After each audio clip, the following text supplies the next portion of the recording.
Eran las 6:30 de la noche del 17 de diciembre de 1986. Guillermo Cano, director del Espectador, salió de su oficina a la sala de redacción como siempre lo había hecho a esa hora durante los últimos 30 años de su vida.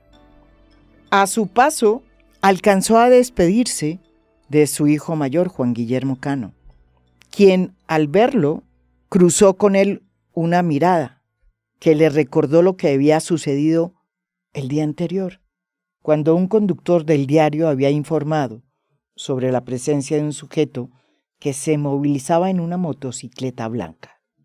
Juan Guillermo le había dado aviso a su padre, pero como era usual, pues Guillermo Cano no le había puesto mayor atención al suceso.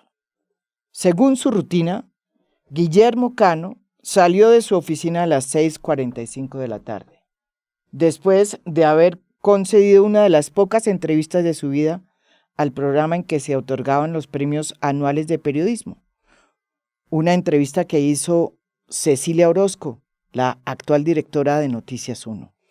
En esa entrevista, Cecilia le preguntó si tenía miedo, porque en ese momento ya se empezaba a sentir la tensión generada por la llegada del dinero del narcotráfico y de los grandes jefes de carteles que se habían comprado extensiones de la mejor tierra que tiene Colombia en zonas como el Magdalena Medio. Y aunque todavía no era un hecho que conmoviera a las élites del país, era evidente que todos estos capitales, producto de la acumulación de la venta ilegal de cocaína, estaban empezando a comprar conciencias, además de hoteles, de empresas privadas y de clubes de fútbol. Desde su columna en El Espectador, la libreta de apuntes, Guillermo Cano había empezado ya a advertir los peligros que suponía la llegada del dinero del narcotráfico en un país tan desigual como Colombia. Y por eso es que había sido uno de los pocos periodistas que se había ya pronunciado en favor de un tratado de extradición con los Estados Unidos, que se había vuelto ya un tema muy sensible, porque los narcotraficantes decían que preferían una tumba en Colombia que una cárcel en Estados Unidos. De ahí que fuera muy pertinente la pregunta que le hizo Cecilia Orozco aquella noche, antes de que él acabara su día. ¿Eso afecta de alguna forma la libertad de prensa en Colombia?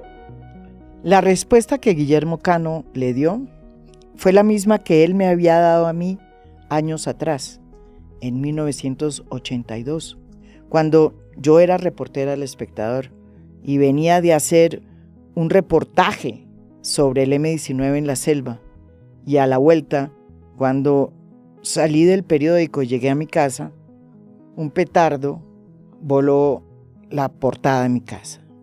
El primero en llegar fue Guillermo Cano y me dijo lo que después le dijo a Cecilia Orozco minutos antes de su asesinato. Claro, desde luego eso es una amenaza que tenemos los periodistas encima. Yo salgo aquí del periódico por las noches y no sé qué va a pasar. Luego de la entrevista, Guillermo Cano, a eso de las 7 de la noche, emprendió su regreso a casa. Se despidió a su paso de todos los que veía. Recorrió las instalaciones de ese diario sin saber que iba a ser la última vez que lo hacía. Llegó al parqueadero donde estaba su camioneta, la abrió, se sentó, prendió el carro, le abrieron las puertas del periódico y Guillermo Cano, como siempre, salió a la avenida 68 y, como era usual, se dispuso a hacer la U hacia el norte, en dirección a su casa.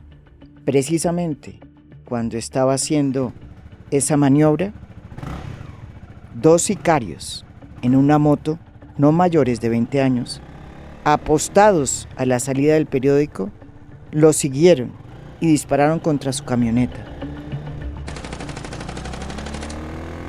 Su hijo Juan Guillermo supo la noticia 5 minutos después, cuando varios empleados sintieron los disparos y se dieron cuenta que algo le había pasado al carro del director, que se había quedado ahí quieto, en la U de la 68. De inmediato, en compañía de algunos trabajadores del diario, su hijo mayor, Juan Guillermo Cano, salió sin pensarlo 2 veces hasta el lugar donde estaba el carro, pensando lo peor, y encontró a su padre gravemente herido.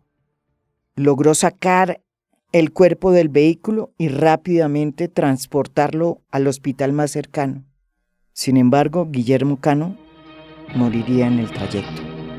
Cuando la noticia se produce, Caracol se la comunica. Muchísima atención, acaba de cometerse un atentado contra el director del diario El Espectador aquí en la ciudad de Bogotá, don Guillermo Cano. Y a pesar de los esfuerzos realizados por el personal médico y paramédico, no fue posible rescatarle de las lesiones que definitivamente era esencial. Esto que contamos aquí en A Fondo pasó hace 37 años. Un asesinato que no solamente cambió la vida de muchos periodistas que trabajábamos en ese momento en el diario, sino que cambió el periodismo en Colombia. Aprendimos a que en Colombia había que hacer un periodismo en el que todos los periodistas teníamos que tener claro que podíamos perder la vida haciendo nuestro trabajo. Pero lo más doloroso vino después, porque tiene que ver con el peso de la impunidad en Colombia. 37 años después del asesinato, no se sabe quiénes fueron los autores intelectuales ni los responsables del asesinato del director del Espectador. Y aunque en Colombia se tiene por sabido que este magnicidio fue ordenado por la organización criminal de entonces, que se llamaba Cartel de Medellín y que era liderada por Pablo Escobar y sus socios, entre ellos el mexicano, el único individuo que purgó una pena por este hecho ha sido Luis Carlos Molina Yepes, un prestamista de dinero, de cuya cuenta bancaria habría salido el cheque con que se pagó a los sicarios el asesinato de Guillermo Cano. Luis Carlos Molina Yepes era el dueño de Confirmeza, una empresa que le lavaba dinero a empresarios, a políticos y, por supuesto, a integrantes de la mafia de Medellín. Parece que fue el doctor Vigilio Barco, si no me acuerdo bien, la declaró por vía administrativa de la extradición. Abrió otra puerta a la extradición. Como si don Guillermo Cano estuviera en la fiesta. Al otro día nosotros todavía en la finca, sacó un titular que decía, se le aguó la fiesta a los mafiosos, eso le costó la vida a don Guillermo Cano. Molina Yepes pudo mantener su condición de prestamista a pesar de que 26 años atrás se había evadido del DAS y era un prófugo de la justicia. En febrero de 1997 fue recapturado y se descubrió que ya tenía una sentencia a 25 años de prisión. De esos 25 años solo pagó 6 y su nombre reapareció recientemente en medio de un debate que hizo en su momento el senador Cepeda contra Álvaro Uribe por el escándalo de manipulación de testigos.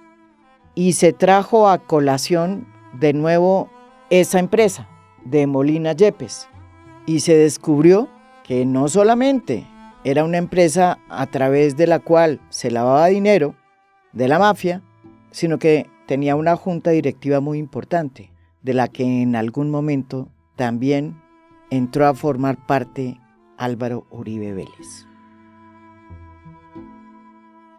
Lo que le sucedió al espectador después de la muerte de Guillermo Cano fue realmente una odisea. Tras el asesinato de don Guillermo, la dirección del diario fue asumida por 3 cabezas. Juan Guillermo Cano, su hijo, de 34 años, su hermano Fernando, de 31 años, y José Salgar, uno de los grandes decanos del periodismo colombiano, con más de 40 años de trabajo en ese periódico.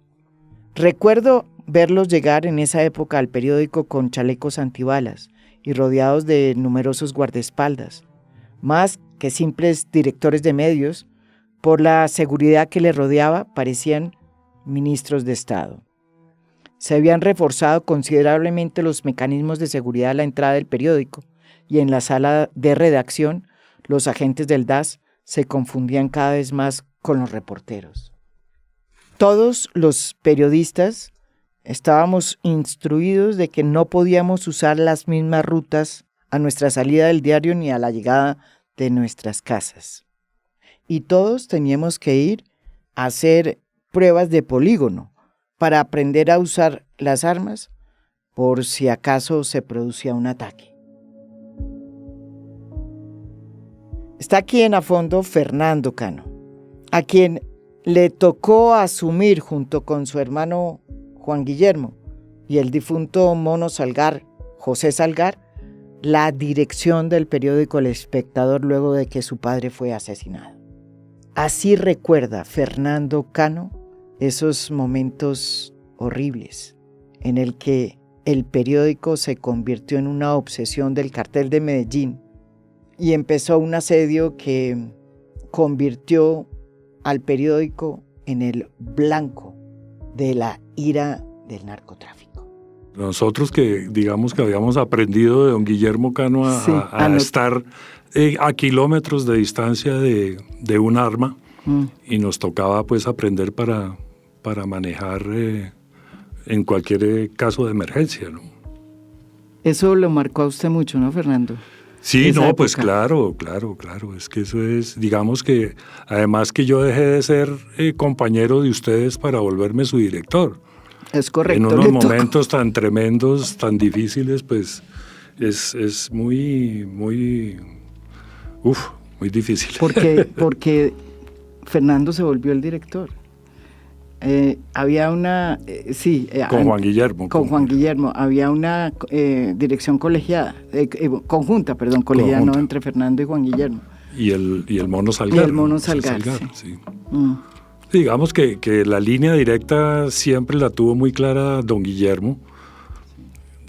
José Salgar era su mano derecha y Juan Guillermo venía trabajando como su secretario de alguna forma, y sabían cómo era el manejo del periódico, ¿no?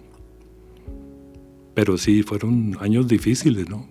Pues más difíciles los que vivió don Guillermo, porque él se tuvo que enfrentar no solamente al narcotráfico, sino a los lobos que perseguían los derechos humanos, a la persecución económica del grupo Gran Colombiano, y supo llevar ese barco con un timón impresionante, ¿no? Yo creo que el espectador ha sufrido muchas cosas, persecución religiosa y persecución política, pero enfrentarse a esos demonios que vinieron después es para quitarse el sombrero, ¿no? El asesinato de Guillermo Cano causó una conmoción en el país, hubo unas marchas y sobre todo una reacción de solidaridad frente a lo sucedido con El Espectador. Por espacio de 4 meses se logró que todos los medios en Colombia se unieran para seguir sacando las informaciones que tenía El Espectador, la mayoría de las cuales las había hecho Fabio Castillo, el jefe de la unidad investigativa del Espectador. El grupo que se integró se llamaba el Kremlin, un nombre que le puso uno de los integrantes, que creo que fue Andrés Pastrana, en ese momento periodista. Las reuniones se hacían en diversas casas y fueron claves además de Fabio Castillo, 2 nombres, Enrique Santos Calderón y Fernando Cano. Recuerdo que fue tal vez una llamada suya en la que me dice, mire, Enrique Santos y Antonio Caballero quieren hablar con usted, a ver si hacemos un frente. Y Mauricio Gómez también. Mauricio también. Y nos reunimos en su casa y la idea era buscar alguna fórmula para que los periódicos, la radio, la televisión publicaran un informe conjunto, sin nombres y sin nada, pero sí apoyado por toda la prensa, denunciando cosas. Y digamos que fue muy, muy importante, digamos, los primeros 4 o 5 informes fueron grandes, pero como eso iba causando problemas en los carteles, digamos, los periódicos de las ciudades donde había más injerencias, si no se puede decir en todos, pero los que tenían sede, digamos, en Medellín y en Cali, empezaron a pedir prudencia y a que dedicáramos esas cosas, esos informes, no a denuncias, sino a un plan más educativo para la sociedad colombiana. Entonces ahí se fue desmoronando ese Frente Unido que pues llamó mucho la atención a nivel mundial, yo creo. Lo que no sabíamos en el periódico El Espectador es que lo peor estaba por venir. Las instalaciones del periódico del Espectador en Medellín fueron voladas. Una estatua de Guillermo Cano, también en la ciudad de Medellín, fue destruida. Y prácticamente la mafia dio la orden de que no se vendiera el periódico El Espectador en Medellín. Al país se le sentía que estaba al borde del abismo. Todos los días aparecían noticias de policías asesinados, de jueces, de magistrados, y asesinatos como el de el ministro de Justicia, Rodrigo Lara Bonilla, seguían impunes. Todos los esfuerzos que estaba haciendo el periódico por investigar y porque la fiscalía investigara quiénes habían sido los responsables del asesinato de Guillermo Cano habían sido infructuosos. Sin embargo, las cosas por primera vez avanzaban, porque el abogado que había decidido tomar las riendas de ese caso, Héctor Giraldo, una persona muy cercana a la familia Cano, había hecho una investigación y unas pesquisas, y por primera vez las cosas estaban avanzando. Él llegó a descubrir con todas sus investigaciones de dónde es que había salido la plata para pagar precisamente a los sicarios que habían asesinado a Guillermo Cano. Él descubrió la empresa de Luis Carlos Molina Yepes.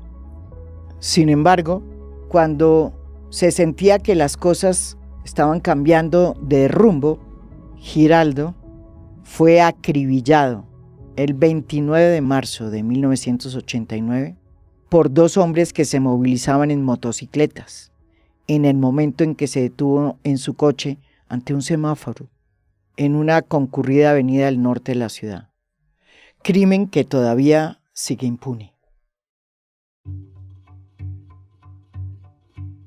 Las cosas siguieron empeorando. En agosto de ese mismo año fue asesinado Luis Carlos Galán, quien estaba a punto de convertirse en el candidato del Partido Liberal y de quien se decía iba a ser seguro elegido presidente de Colombia. Esta noche el precandidato liberal Luis Carlos Galán Sarmiento fue víctima de un atentado terrorista cuando presidía una manifestación política en Soacha, aquí muy cerca de Bogotá. Y en la madrugada del 2 de septiembre de 1989, un bombazo cuyo eco se estrelló con la montaña destruyó prácticamente las instalaciones del Espectador. La bomba estalló un sábado, a unas horas en que no había casi nadie en el periódico. Recuerdo haber entrado a esa redacción en medio de escombros, sin techo y sin saber qué hacer, y solo recuerdo al Mono Salgar, que entró a decirnos que había que sacar como fuera la edición, cosa que hicimos sin saber cómo. Fernando Cano recuerda aquí en a fondo esos momentos tan difíciles y cómo venían todos los días amenazas contra su vida, contra la de su familia y contra muchos de los periodistas que trabajamos en esa época, en ese diario. Yo te diría con toda la sinceridad del mundo que nunca hubo un momento en que quisiéramos abandonar el oficio o seguir haciendo lo que veníamos haciendo, ¿no? A pesar de que a los 3 días del asesinato de mi papá llega la primera carta diciendo que el que sigue es usted y su mamá, pensamos pues que tendríamos que salir corriendo. Y no lo hicimos. Alguna vez ya, perdón, ya en el año 89 me tocó salir a mí porque ya no eran llamadas al conmutador del Espectador como las recibíamos todos los días diciendo los vamos a matar o hay una bomba. Esta fue directamente a mi esposa en la casa, teléfono que manteníamos muy, muy privado, y diciéndole, yo estaba de viaje, y diciendo, sabemos que va a llegar a Buenaventura. Estaba yo en un viaje. Es mejor que no llegue allá, y pues me tocó no llegar allá. Mientras eso pasaba, en Bogotá, Juan Guillermo recibió una llamada de Álvaro Gómez Hurtado diciéndole que tenía información de que a Fernando lo iban a matar, que era inminente su asesinato.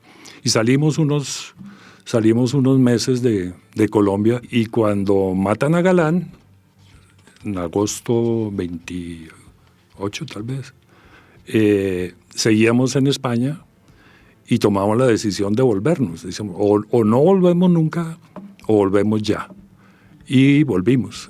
Y el recibimiento fue la bomba del 2 de septiembre en El Espectador. Es la primera vez que volvía yo al periódico después del exilio, y lo más bonito era pues ver a toda la gente barriendo, quitando escombros para que pudiera haber una edición al día siguiente, ¿no? Cosa que sucedió, una pequeña edición de 16 páginas. El título. Con un titular muy potente. El título Seguimos Adelante, de don José Salgado. Exactamente, que fue impresionante. Y yo creo que aprendimos muchas cosas, ¿no es verdad? De lo que significaba ser periodista en ese momento. El oficio era, pues yo no sé, ya en ese entonces éramos kamikazes. Después del asesinato del abogado que llevaba el caso, las cosas avanzaron muy poco en la fiscalía. Durante muchos años, ese proceso quedó dormido, como tantos otros que tienen que ver con el asesinato de otros periodistas que también perdieron la vida en esta época. Tal fue la falta de justicia que en el 2001 hubo un duro pronunciamiento de la Comisión Interamericana de Derechos Humanos, que estaba estudiando el caso, en la que se dijo que el Estado había fallado en la protección de la vida de don Guillermo y de su derecho a la expresión. Pero vaya fortuna, ese expediente se refundió por 17 años. Nunca llegó a ser conocido ni siquiera por la familia. Y solo en el 2016, cuando Pedro Vaca era director de la FLIP, la Fundación para la Libertad de Prensa, y se empieza a indagar sobre este proceso para saber en qué está, se hace el hallazgo del expediente y la familia se da cuenta que se había perdido casi 17 años. Pedro Vaca decidió presentar el caso ante la Comisión Interamericana de Derechos Humanos en Washington para que estudiara la posibilidad de presentarlo ante la Corte, con el propósito de ver si por esa vía se lograba por lo menos alguna condena contra el Estado colombiano por no haber hecho nada por averiguar quién había sido el responsable del asesinato de Guillermo Cano. 24 años después, el 2 de julio del 2010, la Fiscalía colombiana declaró que el homicidio del director del Espectador fue un crimen de lesa humanidad y que era, por lo tanto, imprescriptible. Sin embargo, hasta el sol de hoy no hay decisiones que apunten a esclarecer lo sucedido. El único condenado, como ya dijimos aquí, Luis Carlos Molina Yepes, solo pagó 6 años de condena y vive en Medellín, fresco, sin que nadie lo friegue. Por eso es tan importante lo que sucedió hace unos días, cuando por primera vez se celebró un acto de perdón en el que el Estado colombiano, a pesar de la impunidad en que está el caso hasta el sol de hoy, le pide perdón a la familia y a la sociedad por no haber podido proteger la vida del director del Espectador, Guillermo Cano.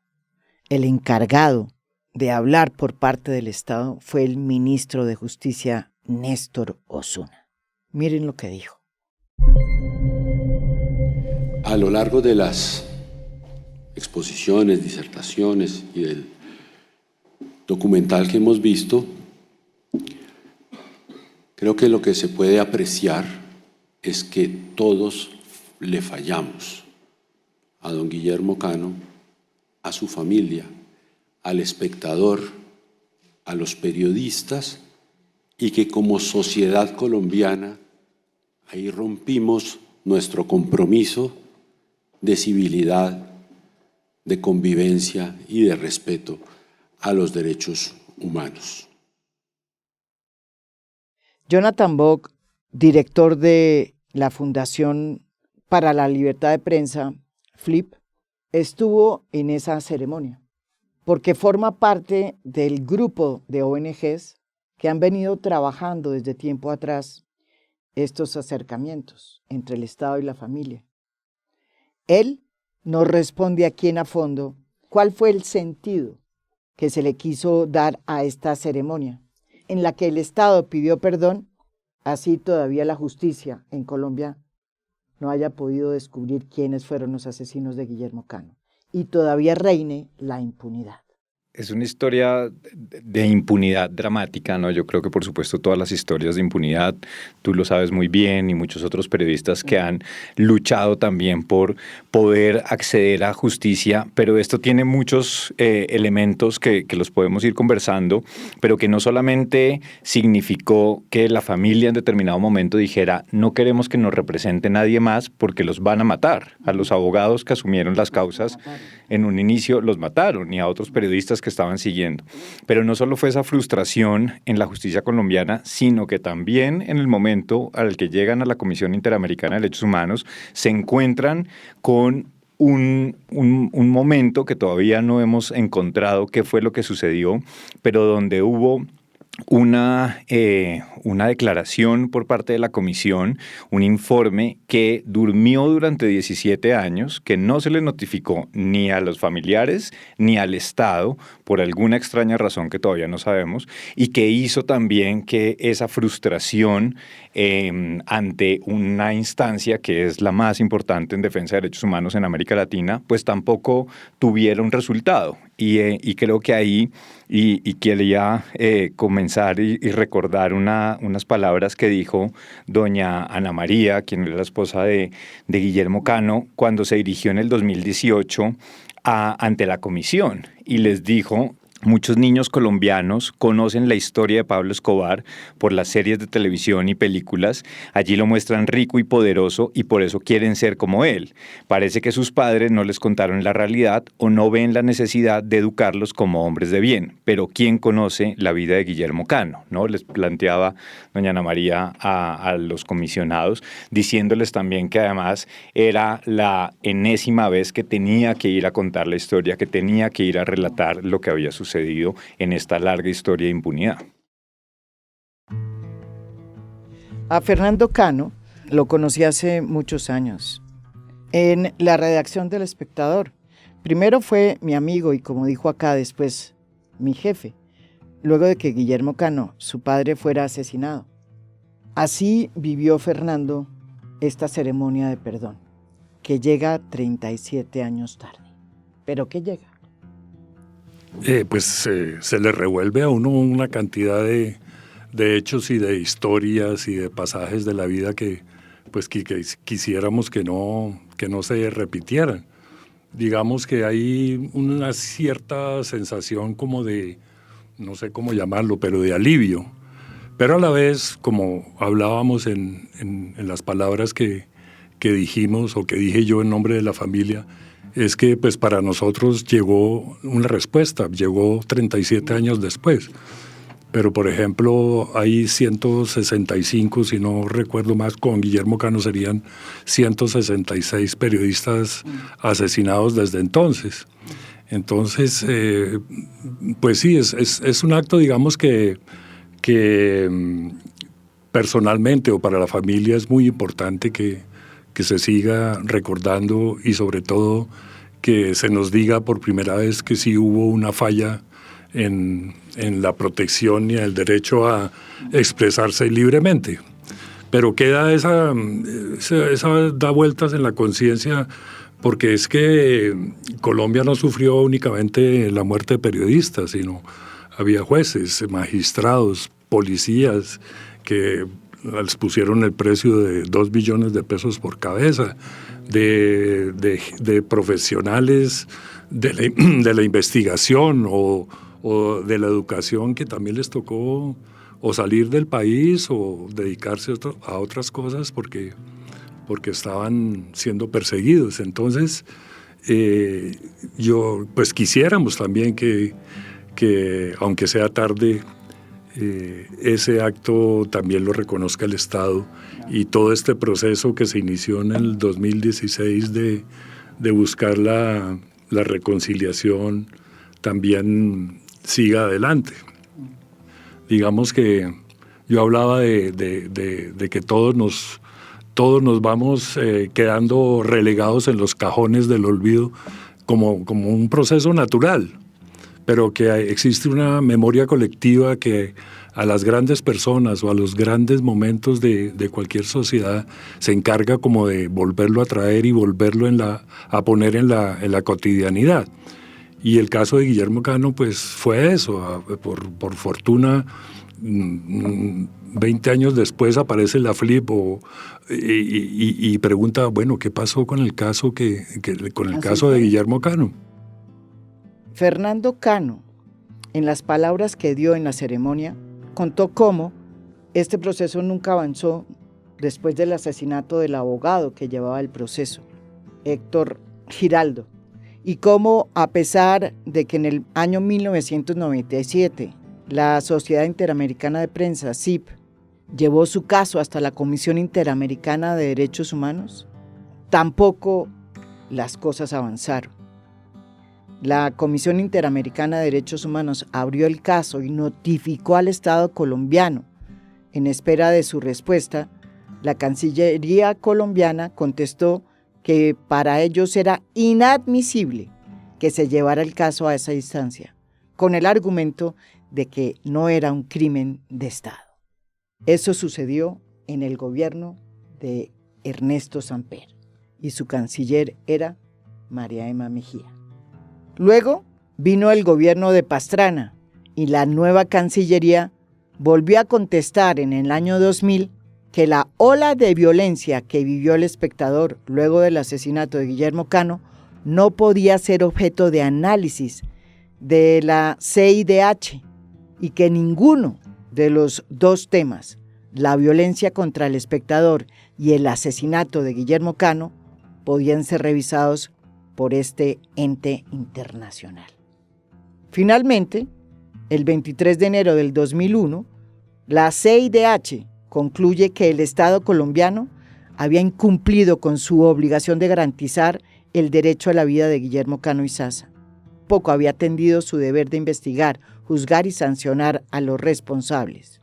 Pero curiosamente, y como lo recuerda Fernando Cano en su escrito, durante los 17 años que siguieron, después de este pronunciamiento, no se produjo ninguna comunicación oficial hacia Colombia.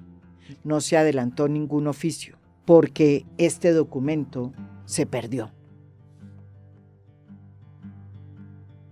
Muchos se preguntarán, los que están oyendo este podcast, ¿quién era realmente Guillermo Cano?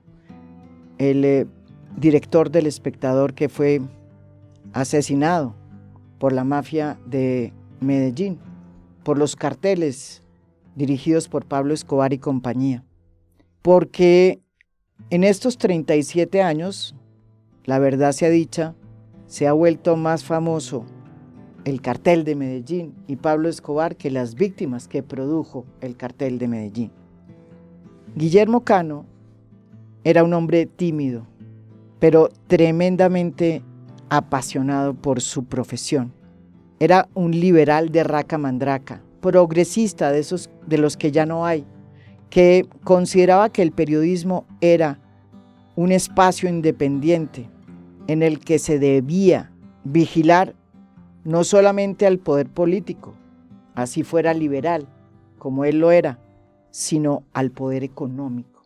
Fue así como Guillermo Cano, siendo director a muy temprana edad, luego de que heredó de su padre ese cargo, empezó a desarrollar un periodismo que era inusitado para la época de Colombia, donde había dos partidos tradicionales muy fuertes y donde los periódicos más importantes pertenecían a esas colectividades políticas específicamente establecidas.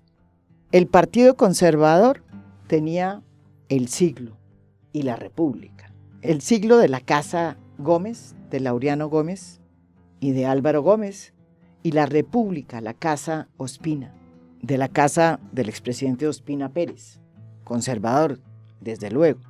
Del otro lado estaban dos periódicos, uno bogotano, que era El Tiempo, de la familia Santos, una familia liberal. Uno de sus miembros había sido incluso nada más ni nada menos que presidente de la República, Eduardo Santos. El otro periódico era El Espectador, un periódico que había nacido en Medellín, en la calle del Codo, y que era mucho más antiguo que El Tiempo, fundado por la familia Cano, en la calle del Codo de Medellín. Después de la Guerra de los 1000 días, los Cano decidieron empezar a publicar el periódico simultáneamente en Bogotá y en Medellín, hasta que finalmente el periódico terminó siendo editado y producido en la capital.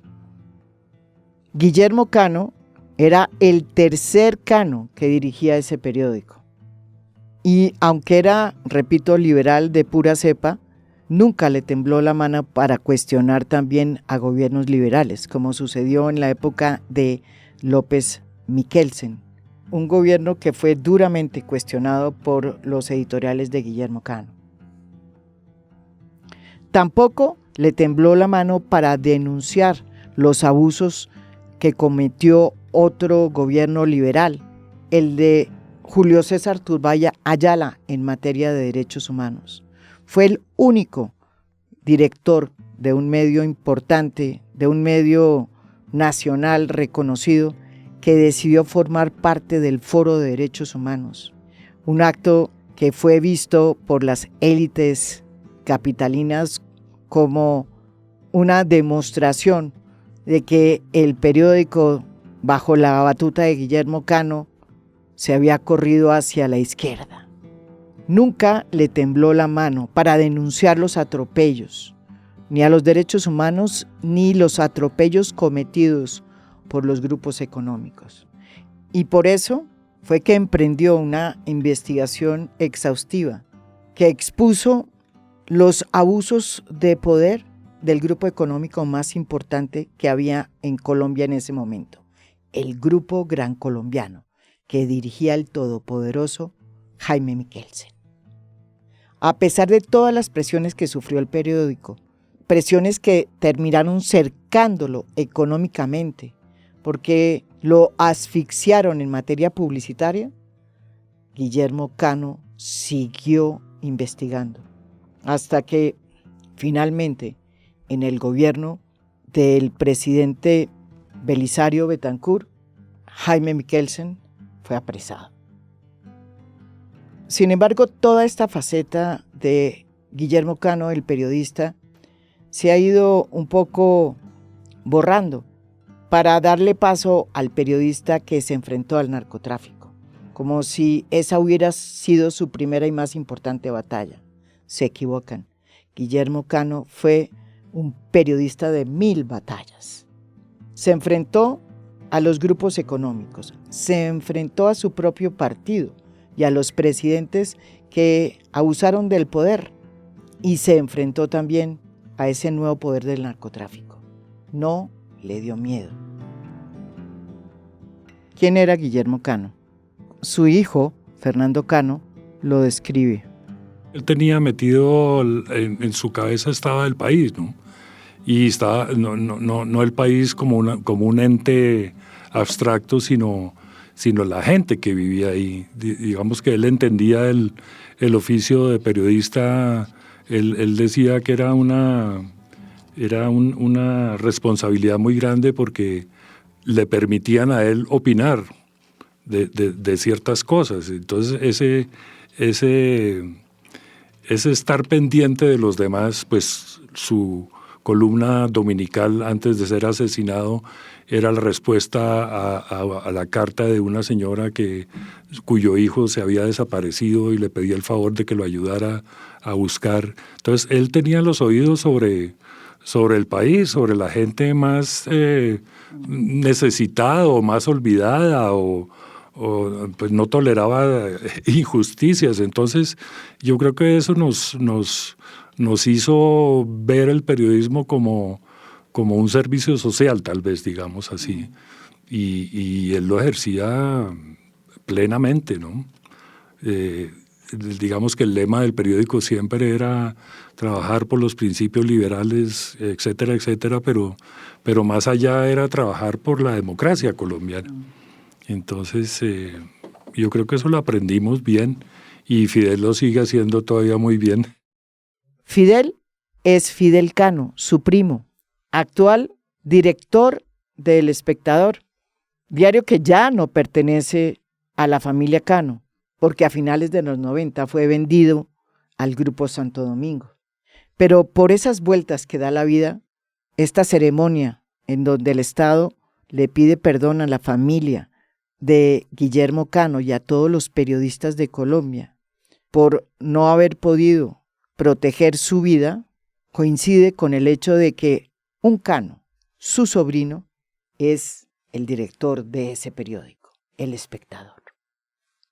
Fidel Cano realmente nunca trabajó con Guillermo Cano, porque era más pequeño que nosotros, que Fernando Cano y yo, y que Juan Guillermo Cano. Y solo cuando estaba de vacaciones llegaba al periódico, a hacer un periódico que se llamaba El Fideloncito, un periódico rebelde en el que se metía con todos los periodistas y redactores del periódico. Fidel Cano está aquí también, en a fondo. Ya no le puedo decir Fidelito, que es como le decíamos antes, porque ahora es Fidel Cano. Pues de lo primero, pues de verlos a ustedes trabajar, entonces desde pelado me dieron ganas de hacer algo parecido, y entonces hacía ese periódico ahí en la redacción. Yo pasaba las vacaciones, buena parte de las vacaciones siempre allá molestándolos a ustedes que tenían tanto trabajo, pero tratando de aprender y divertirme dentro de la profesión. Ustedes son los culpables. Y del acto, pues, para mí fue muy significativo realmente estos procesos simbólicos de memoria, de perdón, de reconciliación. Yo los encuentro muy valiosos. Y desde El Espectador, pues, es un periódico que antes y ahora y siempre ha buscado la reconciliación en este país y ha promovido la paz y ha creído en los derechos humanos y en las víctimas sobre todo. Pues Me parece que el simple hecho de que el Estado se mire hacia adentro y reconozca que falló frente a las víctimas, me parece un acto muy poderoso. Así sea solo simbólico y así no nos vaya a devolver ni a don Guillermo, ni al espectador, ni a tantos muertos que hubo alrededor, además del asesinato de don Guillermo, de la bomba. Pues de todos modos creo que simbólicamente es un acto muy poderoso. Sin embargo, Fidel Cano también insiste en que todavía resulta incomprensible que luego de 37 años realmente no haya habido mayor avance que el que hubo mientras estuvo Héctor Giraldo al frente del caso, el abogado que fue asesinado en 1989. Él fue quien llegó a los cheques de cómo se pagó el sicario, y ahí hay una cantidad de cheques, de firmas de cómo se movía en este sitio de lavado de dólares, básicamente. De lavado, sí. Que manejaba Luis Carlos Molina Yepes, que es el único condenado que ha habido, y que fue de donde salió el cheque con el que se pagó a los sicarios, ¿no? Pero de resto, nada, y nada de esa información se jalaron esos hilos, digamos. Ahí está, ese proceso estaba perdido cuando lo declararon delito de lesa humanidad, que intentaron como de buscarlo. En la fiscalía no aparecía nada del proceso. O sea, realmente teníamos más nosotros de eso que había avanzado Héctor Giraldo, del archivo de Héctor Giraldo, que lo que tenía la fiscalía de la investigación, y eso no fue hace tantos años. De manera que todo ha sido más bien un proceso de tratar de ocultamiento, diría yo, que en lugar que de búsqueda de culpables. Y realmente ese caso, como te digo, no avanzó más allá de hasta donde lo llevó Héctor Giraldo. Pero, ¿y cuál es realmente la responsabilidad que tiene sobre sus hombros Fidel Cano, hoy director del Espectador, luego de que tiene esta historia de familia que sigue siendo una llaga abierta, que no cesa de sangrar, a pesar de que hoy el Estado haya pedido perdón por un asesinato del que todavía no se puede saber quiénes fueron los responsables? Pues imagínense, pues una responsabilidad enorme, tremenda, además pues en condiciones diferentes. De todos modos, él era el director de un periódico de su familia, y digamos que las discusiones eran, y de periodistas además, y de una herencia además de periodismo centenaria, casi centenaria hasta el momento en que lo asesinaron. De manera que las discusiones internas pues son diferentes, yo creo, hoy en día. Entonces, pues el reto es inmenso de poder estar a la altura de ese legado de él y de también otros antepasados, y también de Juan Guillermo y de Fernando, pero pues en unas condiciones diferentes, un poco más empresariales si se quiere, y en discusiones, pues sí, frente a una junta directiva que no es de periodistas, y en fin, son decisiones más diferentes. Por fortuna, digamos que he contado con un grupo económico que entiende lo que es el Espectador y que ha sido supremamente respetuoso de ese legado. Pero por supuesto, ese es el gran reto. Además, traerlo a las nuevas audiencias es un reto todavía mayor, ¿no? Como decía doña Ana María, pues de gente que posiblemente no conoce el legado de Guillermo Cano ni del Espectador, y a quienes hay que contarles un poquito la historia que lleva este periódico.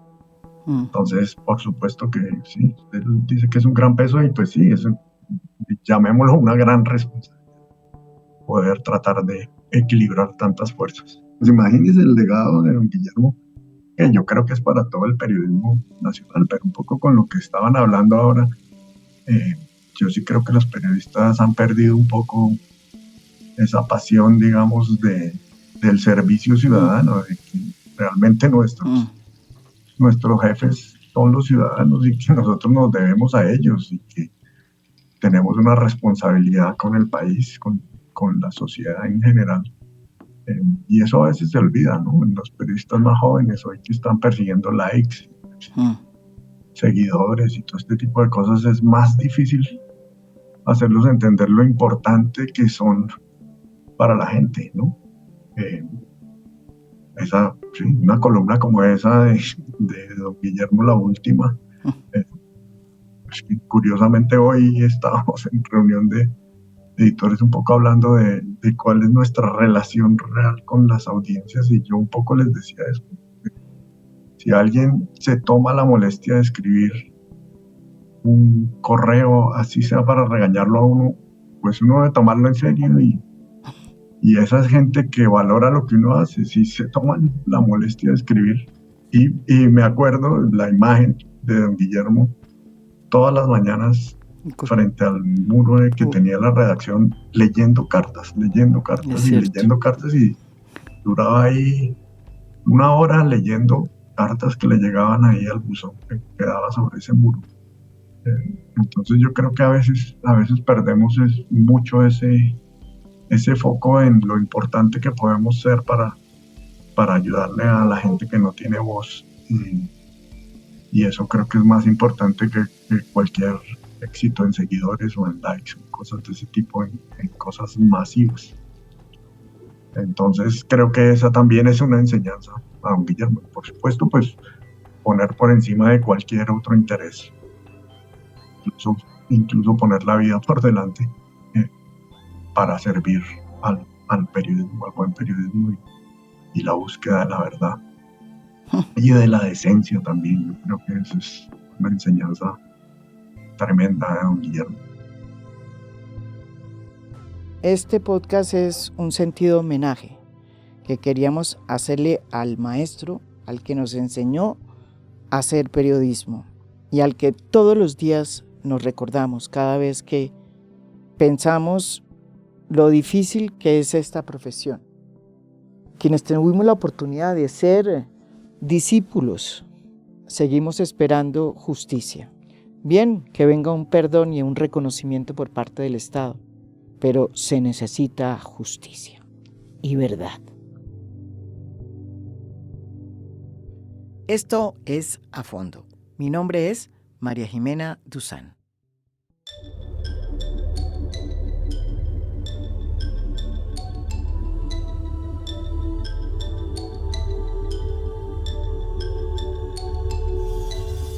A Fondo es un podcast producido por Mafialand.